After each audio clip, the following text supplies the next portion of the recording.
This is Bluebook Digital SAT 5, Reading and Writing Module 2. MEP, a chemist who helped advance home refrigeration, undoubtedly made a substantial impact on society, but her place in our historical memory is perhaps more blank than that of SK, who invented the incredibly strong material known as Kevlar, an accomplishment for which she will long be remembered. So you definitely have to read all of this question to stand a chance of getting this correct, and this is tricky.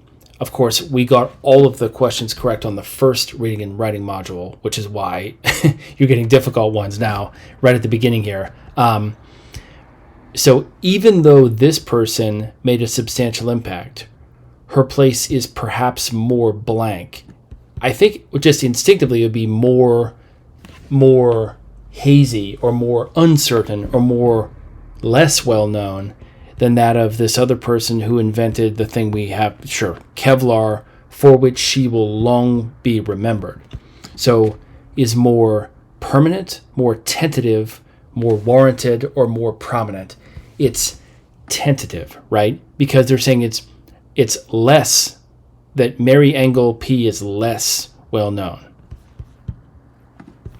To demonstrate that the integrity of underground metal pipes can be assessed without unearthing the pipes, engineer AS and colleagues blank the tendency of some metals' internal magnetic fields to alter under stress. The team showed that such alterations can be measured from a distance and can reveal concentrations of stress in pipes. Notice that the colon matters here. What comes after the colon is the explanation. They show that the alterations can be measured from a distance and can reveal, so so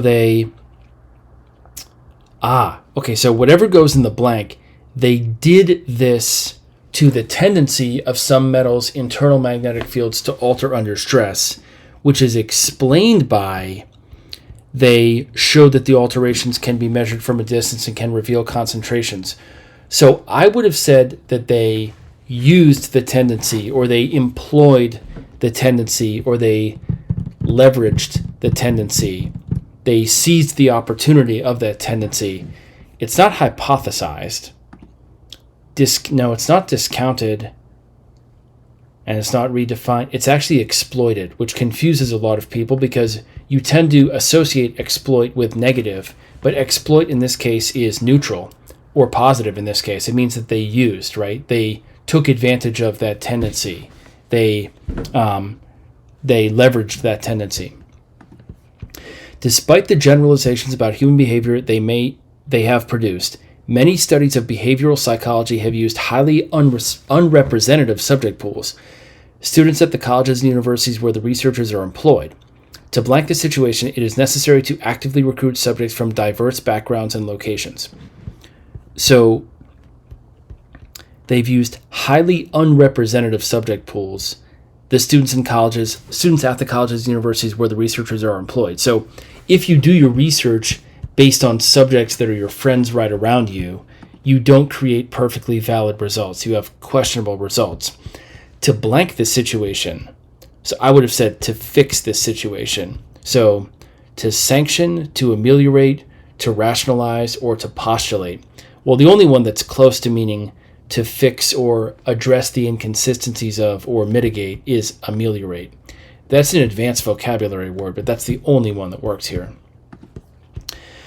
Though not closely related, the hedgehog tenrecs of Madagascar share basic blank true hedgehogs, including protective spines, pointed snouts, and small body size. Traits the two groups of mammals independently developed in response to equivalent roles in their respective habitats. They share basic blank, including protective spines, pointed snouts, and small body size. I would have said basic attributes. Basic examples of? No. Basic concerns about? No. Basic indications of? No.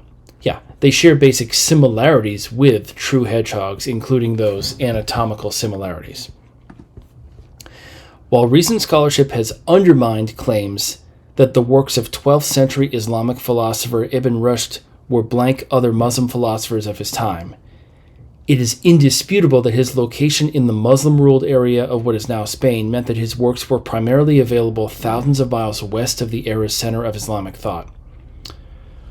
Wow, this is really tough. I'm going to start with the second half.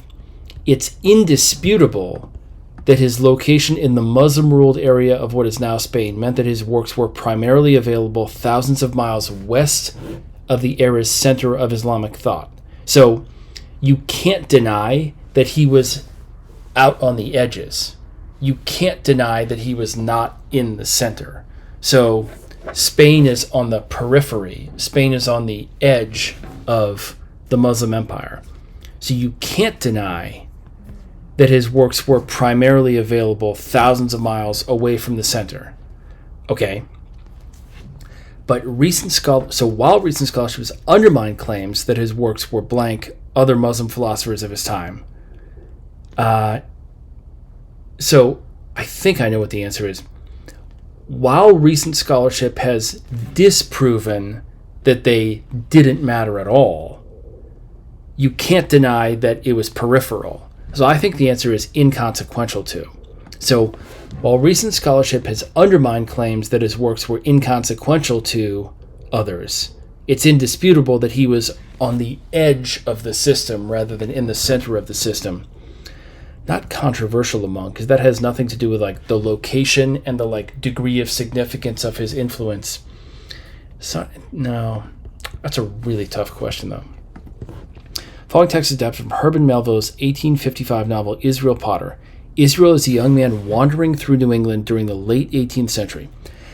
He hired himself out for 3 months, at the end of that time to receive for his wages 200 acres of land lying in New Hampshire, his employer proving false to the contract in the matter of the land, and there being no law in the country to force him to fulfill it. Israel, who, however brave-hearted and even much of a daredevil upon a pinch, seems nevertheless to have evinced throughout many parts of his career a singular patience and mildness, was obliged to look around for other means of livelihood than clearing out a farm for himself in the wilderness. Best describes the function of the underlined portion in the text. Who, however brave-hearted and even much of a daredevil upon a pinch, seems nevertheless to have evinced throughout many years of his career a singular patience and mildness. So, even though normally he was brave, he tended to show a mildness. And I think that goes against what's generally happening here. So someone else is taking advantage of him. And then instead of him fighting back, even though he's normally a daredevil, he shows a mildness and therefore kind of just doesn't do anything and moves on to a different job. So the underline implies that Israel treasures a particular characteristic of his personality when that characteristic should usually be regarded as a flaw. I don't think so. The treasuring makes no sense to me. It suggests that if not for a certain aspect of his character, Israel might not have been as easily thwarted in his ambition to establish a farm. Maybe. It shows why Israel would not have been able to undertake the enormous amount of labor necessary. No. It explains why, when the situation requires it, Israel is able to undertake courageous acts that others would generally avoid. No, it's the other way around. It's that even though he is strong and brave, he tends sometimes to not want to argue with people or not want to put up a fight and be mild of character, which is why he decides not to follow through. Changes to vegetation cover and other human activities influence carbon and nitrogen levels in soil, though how deep these effects extend is unclear. Hypothesizing that differences in land use lead to differences in carbon and nitrogen levels that are not restricted to the topsoil layer, 0 to 30 centimeters deep. CO and colleagues sampled soils across multiple land use types, e.g. grazing land, cropland, forest, within each of several Ethiopian locations. They found, though, that across land use types, carbon and nitrogen decreased to comparably low levels beyond depths of 30 centimeters. Best describes the overall structure of the text. It describes a phenomenon that scientists do not fully understand, explains a research team's hypothesis about that phenomenon, and then describes a finding that led the team to refine the hypothesis. Maybe. It introduces an unresolved scientific question, presents a research team's hypothesis pertaining to that question, and then describes an observation made by the team that conflicts with that hypothesis. I'm going to try to summarize what happened here. They don't know exactly how deep the effects of activity in changing the chemistry of soil go. So they don't know how deep into the soil gets impacted by human activities. They hypothesized that the effects are not restricted to the top 30 centimeters, which is what? About a foot, right? They hypothesized that the effects would go deeper, but, as in though, right? The though is the real pivot point here. But they found that deeper than 30 centimeters, everything kind of evened out. So I think it actually may be B as in boy, but I'm going to keep going and always read all four of them. It discusses a process that scientists are somewhat unclear about, introduces competing hypotheses about, no, because there's not more than one hypothesis. It explains a hypothesis that has been the subject of scientific debate, discusses how a research team tested that hypothesis, and then presents data the team collected that validate, no, it's B as in boy, right? Describes an observation made by the team that conflicts matches with the word though in this case. Efforts to automate classification of paintings into different artistic styles have had little success, and we have probably reached the technological limit of this work. Furthermore, it's not obvious that this is even a useful endeavor. As several critics have argued, differences between artistic styles are inherently subjective and often not the best way to understand relationships between works. Baroque painting utilized a very similar color palette as Renaissance painting did to depict largely the same subjects that Renaissance painting depicted. Automated artistic style classifiers often struggle to draw distinctions between these two styles, but RSA and AE were able to achieve a high degree of accuracy in Baroque Renaissance comparisons by running one classification model atop another, an approach that demonstrates how much innovation is possible in this realm. I'm going to summarize first. Text 2 seems more positive about using technology to differentiate. Text 1 is kind of saying it's not even that useful even if you could do it really well. Okay, based on the text, how would the author of text 2 most likely respond to the claim in the underlined sentence of text 1? So how would person 2 respond to efforts to automate the classifications have had little success and we've reached the technological limit? They would say that's wrong. That's wrong because they found a new way to do it. They found that you could run one model atop another. So somehow when you use two models at the same time, you actually can use technology even better. Okay, by emphasizing there are still advances being made in automated artistic style classification, I think so, but let's look at all four of them. By criticizing previous research into automated artistic style classification systems for focusing on a narrow group, no, that's too negative. I don't think they would directly criticize. By arguing that most people are not able to correctly... No, it's not the people, it's the machine. It's the automated identification. By suggesting that people may eventually develop more uniform and accepted ideas about... No, it's what the machines can do, and their use of machines in more than one classification model let them do more, which disproves the underlined. To understand how temperature change affects microorganism-mediated cycling of soil nutrients in alpine ecosystems, E.K. et al. Collected plant soil cores in the Tatra Mountains at elevations around 2,100 meters and transplanted them to elevations of 1,700 to 1,800 meters, where the mean air temperature was warmer by 2 degrees Celsius. Microorganism-mediated nutrient cycling was accelerated in the transplanted cores. Crucially, microorganism community composition was unchanged, allowing K et al. To attribute the acceleration to temperature-induced increases in microorganism activity. I'm going to try to simplify what happened here. They got cores, they got samples of, soil, and they moved them to a lower elevation where it was warmer. And in the lower elevation where it was warmer, the cores were able to cycle the nutrients faster. But there was no change to the community composition. So there was no change to the actual bacteria. Well, I assume it's bacteria, or I guess it could be fungi or viruses, but assume it's bacteria. There was no change to the community composition, so it was still made up of the same actual living things. But the process was happening faster in the lower elevation where it was warmer.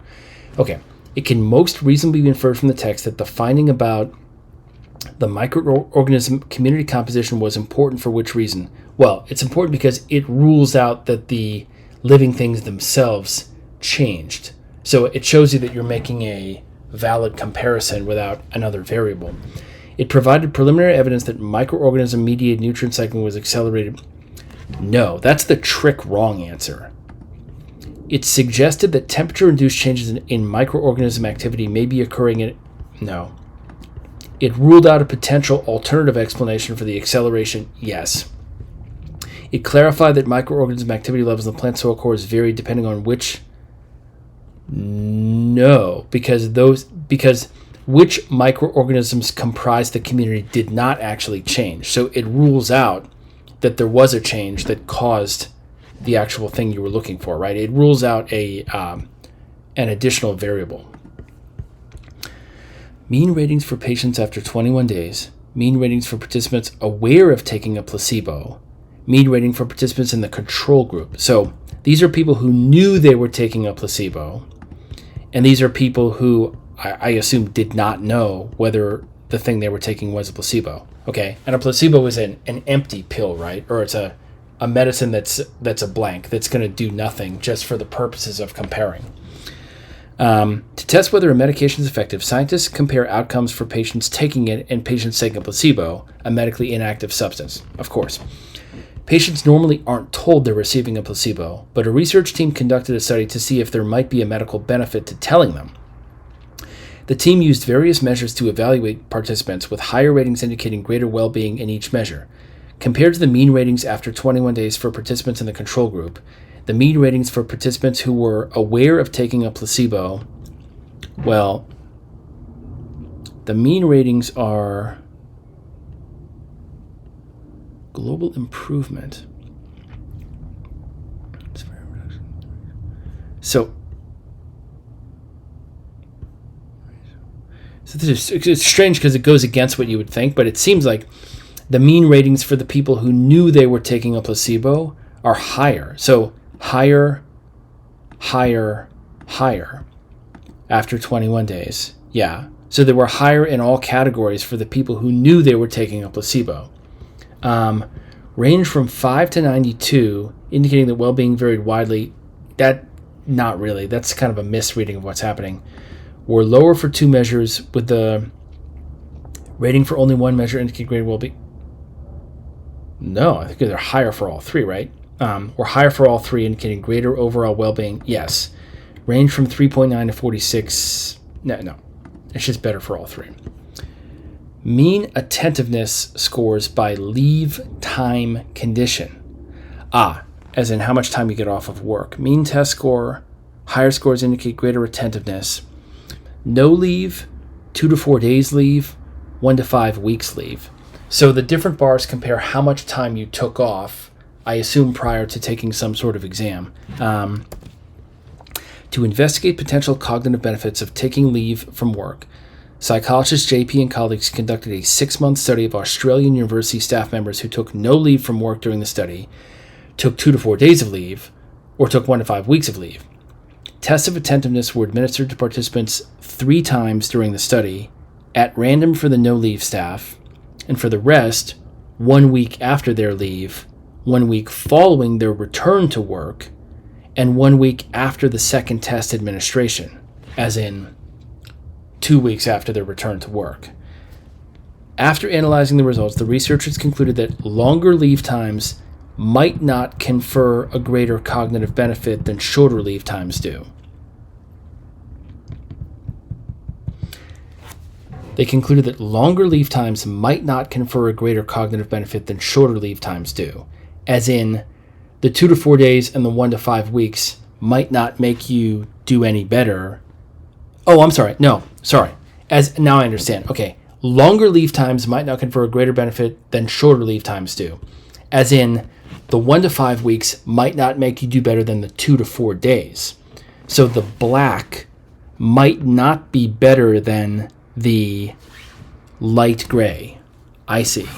So first, second, and third. So I'm going to guess that the answer is sometimes the black is not better than the light gray. Okay, let's go one at a time. In the second test administration, participants who took 2 to 4 days of leave had higher average attentiveness than those who took no leave. That can't be that, because that's not comparing the right things, right? You have to compare the 1 to 5 weeks with the 2 to 4 days. In the first test administration, participants who took 2 to 4 days of leave had lower average attentiveness scores than those who took 1 to 5 weeks of leave and those who took no leave.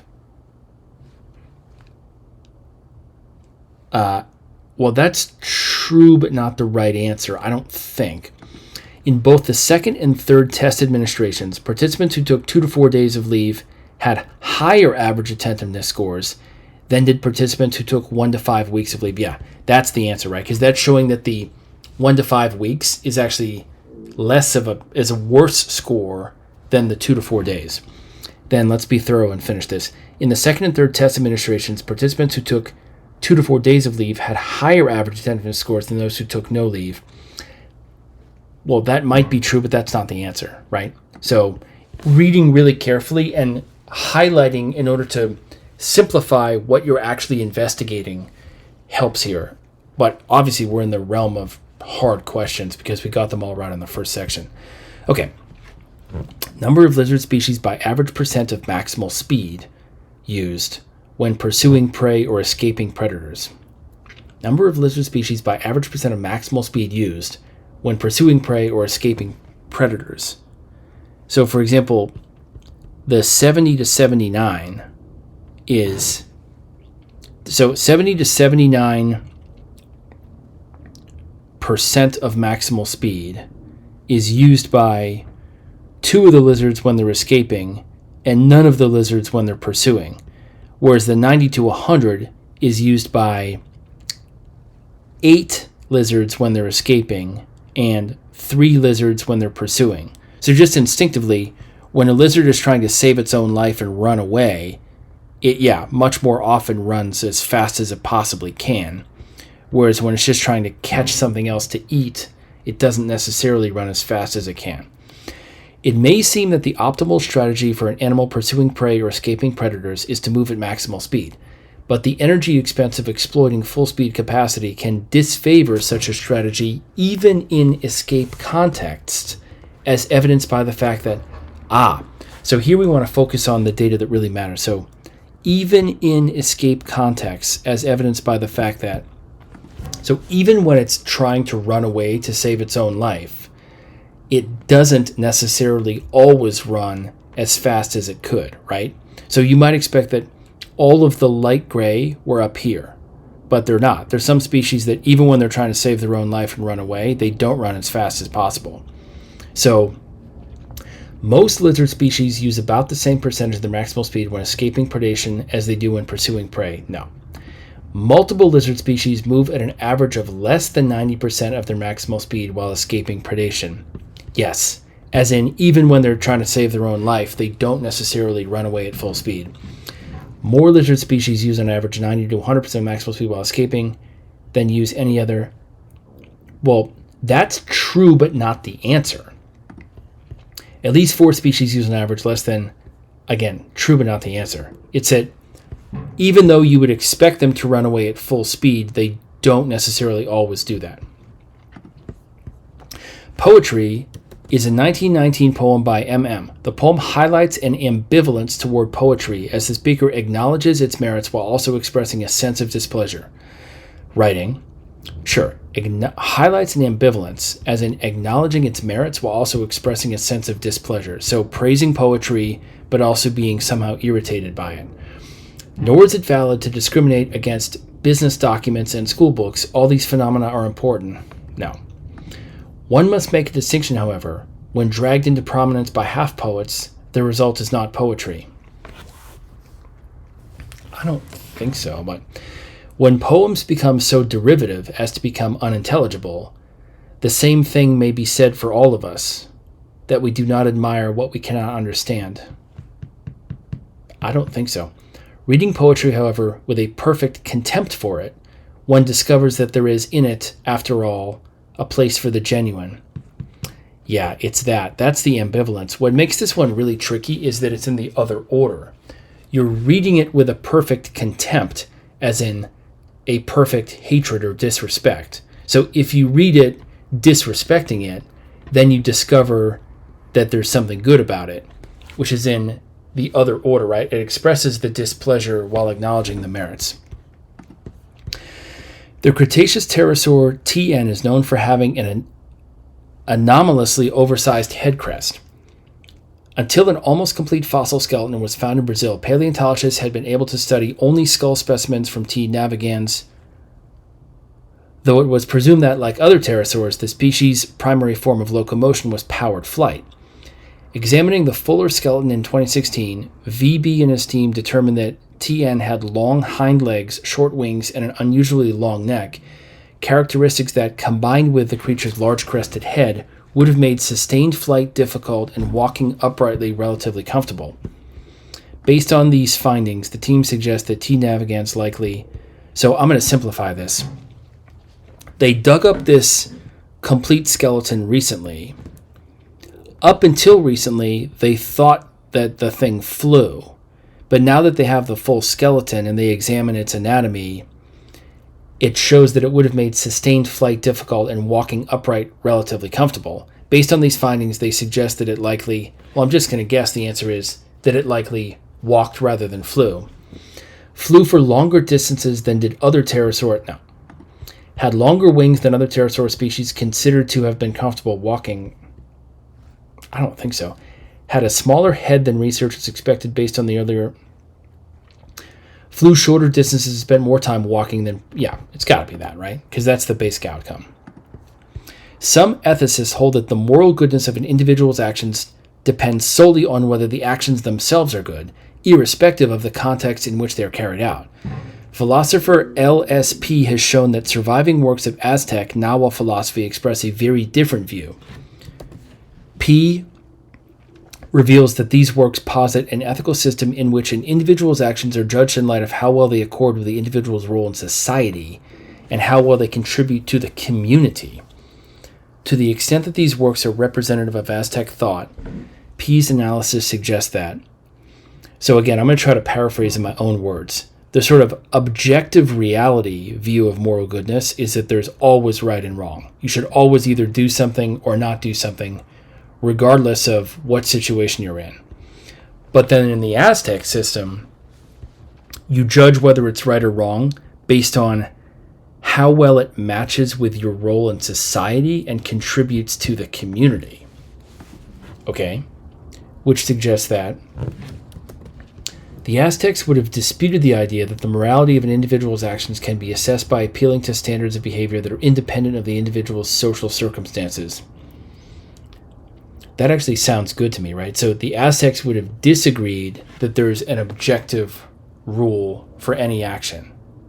They would have said you can only judge it based on your connection to social circumstances, which sort of matches with what's highlighted in pink.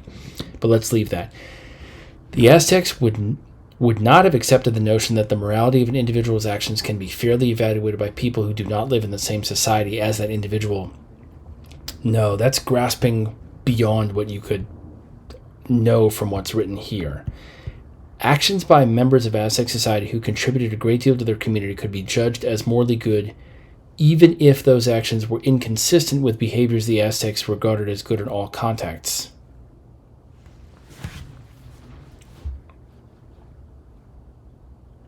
I don't think so. That would be saying... But I don't think... the second part doesn't make sense to me. I don't think there is a behaviors they regarded as good in all contexts. The whole point of this is there is no totally objective judgment for the Aztec behaviors that's not connected to society. So that's misleading. Similar actions performed by people in different social roles in Aztec society would have been regarded as morally equivalent unless those actions led to different outcomes. No, again, it's just A, because A most specifically matches with the main point of this, which is that for the Aztecs, you can't judge objectively for an action. It's always judged based on its connection to your role in society. The Boston Saloon was one of the most popular African-American-owned establishments in 19th century Nevada. Blank by businessman William A.G. Brown, the saloon was known to offer elegant accommodations and an inclusive environment. It's just created, right? Yeah, creates, creating, create, no. In the painting titled The Milkmaid by J.V., the artist prominently features a breadbasket, milk pitcher, and bowl. Such quotidian objects, depicted in exquisite detail by Vermeer, a painter celebrated for his naturalism, blank the daily minutiae of a 17th century Dutch household. So you have to think about what counts as the subject of the sentence. So this is obviously the verb is what you're looking for, but the subject is, well, you can ignore what's between the long commas here, right? Depicted in exquisite detail by Vermeer, a painter celebrated for his naturalism. That's a big adjective that you can pretty much skip over because the actual subject is objects, right? The objects reveal. Physical materials can be classified by how much light passes through them. Clear glass, which is classified as transparent, allows all or almost all light to pass through. Wax paper, which is classified as translucent, allows only some light to pass through. Well, it's definitely not A, because A would be a comma splice mistake, right? You would have to have a period and a capital W for wax paper. And then it's not B as in boy, because it's not passing through the wax paper. It's that clear glass does one thing, wax paper does another thing. I think it's C as in cat, yeah. Clear glass, which is classified as transparent, allows all or almost all light to pass through. Wax paper, which is classified as translucent, allows only some light to pass through. Yeah, and it's not this. In her 1983 book, The Managed Heart, Commercialization of Human Feeling, sociologist A.R.H. first explored at length her conception of a sociology of emotions, the idea that the various cultural and ideological frameworks a person has internalized, class, gender, political affiliation, etc., blank each emotional reaction that person has within a situation. A sociology of emotions, the idea that, so she's saying there's an idea that the frameworks you've internalized, right? The things that you've kind of like absorbed from having seen it in, I guess, the media, blank each emotional reaction. So, well, this is subject-verb matching, but it helps to kind of understand it. So the actual subject is frameworks, right? Yeah, the various ideological frameworks do something. They underlie, right? The frameworks underlie is the simplest reducing to just subject and verb in this sentence. Latin America is known to have dozens, if not hundreds, of popular dance forms. Only 5 of these dances are included in international ballroom dance. However, rumba, samba, cha-cha-cha, paso doble, and jive, the last of which is grouped with other Latin dances despite not having Latin roots.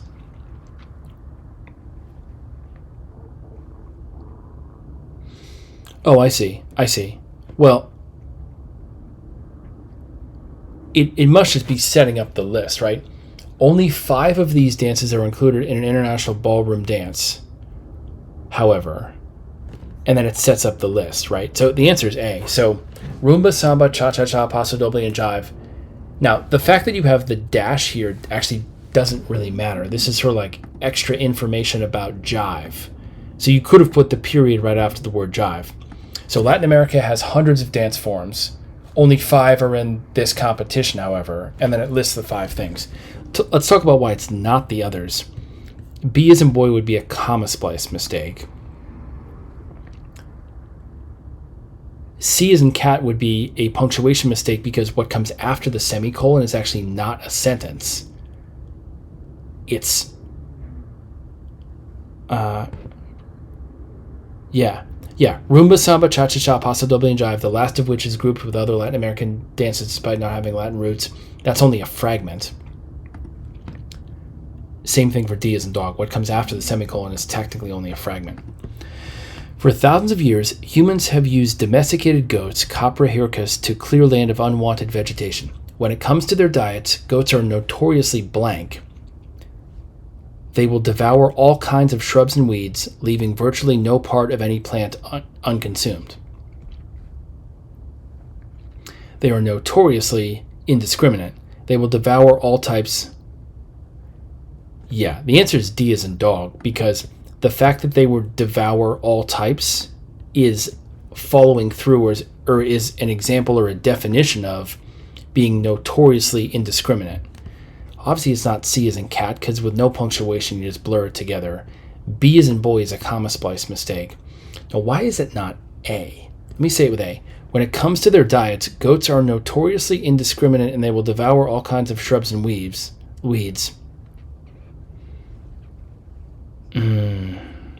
I guess it's a little bit wordier, right?